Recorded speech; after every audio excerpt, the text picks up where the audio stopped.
Praise the lord.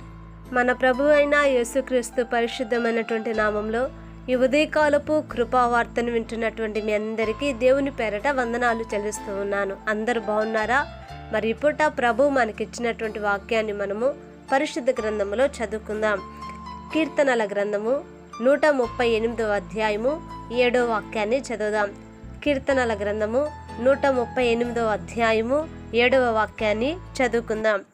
నేను ఆపదలలో చిక్కబడి ఉన్నను, నీవు నన్ను బ్రతికించదవు. నా శత్రువుల కోపము నుండి నన్ను రక్షించుటకై నీవు నీ చేయి చాపెదవు, నీ కుడి చేయి నన్ను రక్షించును. హల్లెలూయా. నా దేవుని బిడ్డలారా గమనించండి, ఇక్కడ మనం చదువుకున్నటువంటి యొక్క వాక్య భాగంలో నేను ఆపదలలో చిక్కుబడి ఉన్నప్పుడు నీవు నన్ను బ్రతికించావు అన్న మాటని మనం చదువుతూ ఉన్నాం. నా దేవుని బిడ్డలారా, ఈ కీర్తన దావీదు మహారాజు రాసినట్లుగా మనం చూస్తూ ఉన్నాం. చూడండి, అనేకమైనటువంటి ఆపదలలో ఒక ఆపద కాదండి వచ్చింది, ఆపద అనేటువంటి ఒకటి కాదు, కానీ ఎన్నో వచ్చాయట.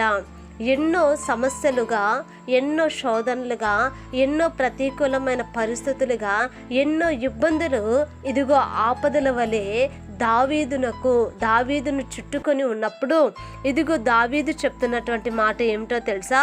నేను ఆపదలలో చిక్కబడి ఉన్నప్పుడు నీవు నన్ను బ్రతికించావు. హల్లెలూయా.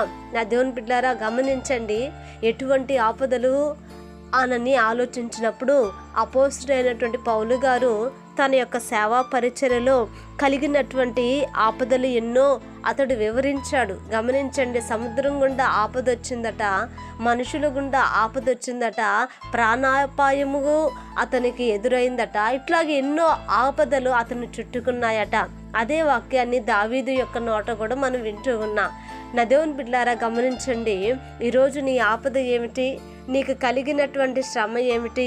నీకు కలిగినటువంటి బాధ ఎటువంటిది అని ఒకవేళ మరి నీలో నీవే కృంగిపోతూ ఉండొచ్చేమో, కానీ ఆ శ్రమలో నుంచి, ఆ బాధలో నుంచి, ఆ ఇబ్బందుల్లో నుంచి, నీకు కలిగినటువంటి ఆపదలన్నిటిలో నుండి నా దేవుని బిడ్డలారా, నీవు నేను బ్రతికించబడాలి అంటే, నీవు నేను విడిపించబడాలి అని అంటే గమనించండి, మరి మనం ప్రభు వైపు చూడాలి.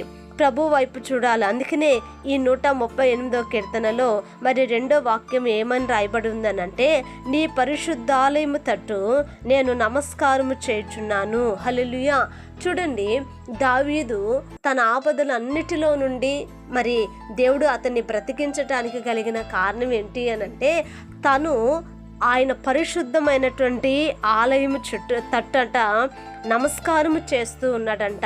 అంటే దేవుని ఎదుట అతడు సాగిలపడుతున్నాడు, దేవుని ఎదుట నమస్కారం చేస్తూ ఉన్నాడు, ఆయన్ని పూజిస్తున్నాడు, ఆయనని ఘనపరుస్తూ ఉన్నాడు, ఆయనను మహిమపరుస్తూ ఉన్నాడు. అందుకనే ప్రభువు ఇతనికి కలిగినటువంటి ఆ ఆపదలన్నిటిలో నుండి ఆయన విడిపించాడు. హల్లెలూయా. నా దేవుని బిడ్డలారా, ఈ ఆపదలు అతన్ని చిక్కుకున్నప్పుడు చూడండి, ఆ ఆపదల్లో ఇప్పుడు ఇతను చిక్కుకొని పోయాడు. ఇప్పుడు చిక్కుకున్నటువంటి ఆ ఆపదలు ఎటువంటివి అని అంటే, ఇదిగో కృంగదీసేవి, బలహీనపరిచేవి, ప్రాణాలను సహితము నా దేవుని బిడ్డలారా తీయ చూసేవన్నమాట ఇవి. అయినప్పటికీ కూడా ప్రభు ఆయన్ని బ్రతికించటానికి కారణం ఏంటంటే, ఇదిగో దావీదు మనుషుల వైపు చూడలేదు, కృంగిపోలేదు, కానీ ఇదిగో నా దేవుడు నన్ను విడిపిస్తాడని పరిశుద్ధ ఆలయం తట్టు చూశాడట.